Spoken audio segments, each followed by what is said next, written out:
101, where we discuss practical questions to help equip you to share your faith more effectively.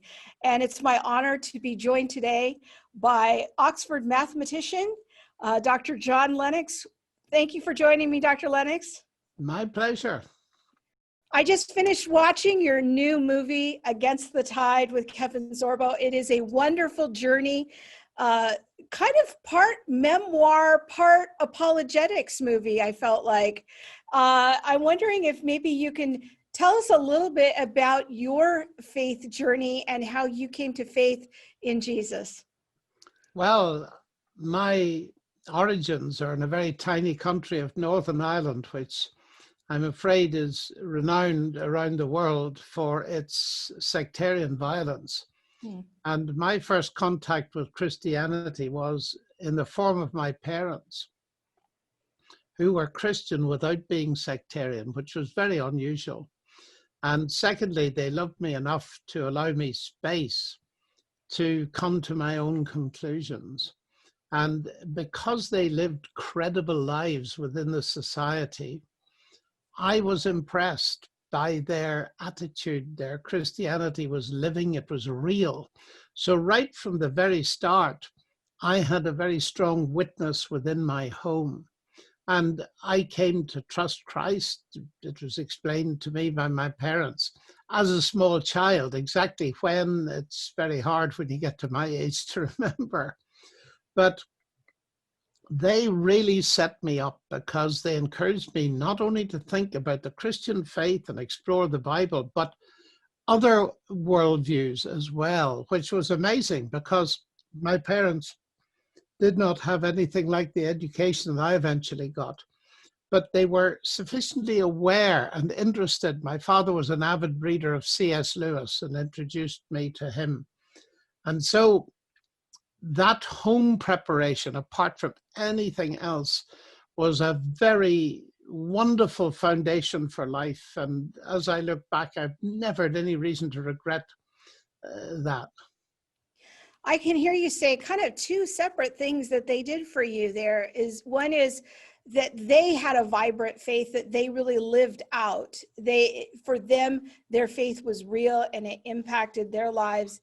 And secondly, it sounded like, you know, they really invited you to own your own faith and to be on your own journey of that. That sounds like a very unique environment that brought you along in your own faith. How did that then transfer when you went off to school, and how did your faith journey look like once you were at the university and grad school? Well, the first thing and central thing is that the result of my upbringing was I was convinced that Christianity was true in an objective sense. And because I believed it was true, when I went up to Cambridge in 1962, which is a long time ago, I hit the ground running because I could see that, therefore, one goes public with it. This is not something to keep quiet about. So I immediately entered into discussing why I believed what I believed with other people. Now, by contrast, many people from my country whose parents had forced some version of Christianity down their throats, the moment they got away from home, it disappeared. And people often wondered, why didn't that happen to me? Well, it was because of what I told you earlier. So I started witnessing to my peers, first of all, and leading Bible studies and all kinds of things, because in addition to my parents, I'd had a brilliant mentor in Professor David Gooding, who later became a friend and a co-author, a brilliant Bible expositor with a wonderful mind. So I'm very fortunate and very thankful to the Lord for giving me that kind of a training, which I then began to pour into other people around me, both in terms of witnessing and also in terms of Bible teaching, because David Gooding showed me how to get at the treasures of Scripture. But you know, I remember those days very well because I found that one of the most important things to do, and I know it's something you do in Reasons to Believe, is to get people through the fear barrier so that they're prepared to witness. And in fact, not long ago, I wrote a little book on this called Have No Fear, because I think it's the greatest barrier to people sharing their faith today is two things, fear and shame. I'm wondering, what reaction did your colleagues have when they found out about your faith? Did you find that they ostracized you socially, or were they curious, or, how did those kinds of conversations go? How did people respond? I suppose there may have been ostracism, but I never noticed it. People were curious, and there was a lot of Christian activity in Cambridge in those days. Every 3 years we had a university mission, and 1,000 people would come every night. And you must remember, the university then had only 10,000 students, and yet 500 of them met every Saturday night. Think of it, Saturday night, for a Bible reading, and then they'd come back on Sunday and bring their friends to a sermon in a local church, which would be preached by someone like John Stott and so on. So Christianity wasn't in a corner.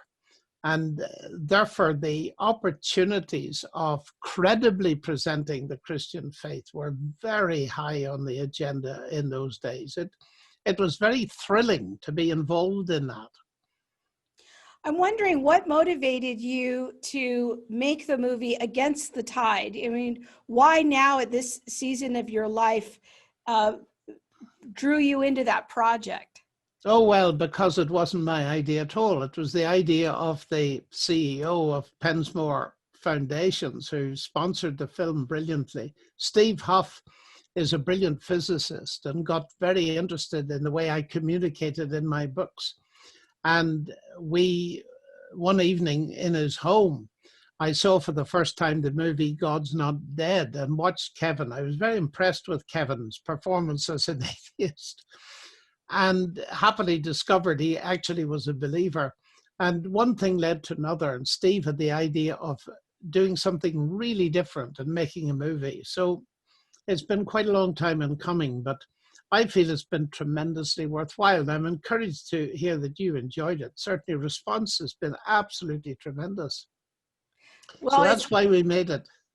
Well, it's great to talk to you today. And I want to tell all our friends watching how they can see the movie Against the Tide. You can go to againstthetide.movie and check out where it will be playing very soon in your area. So you can hear more about Dr. Lennox's journey to faith and the evidence that he puts forward for the Christian worldview. Thank you so much. My pleasure.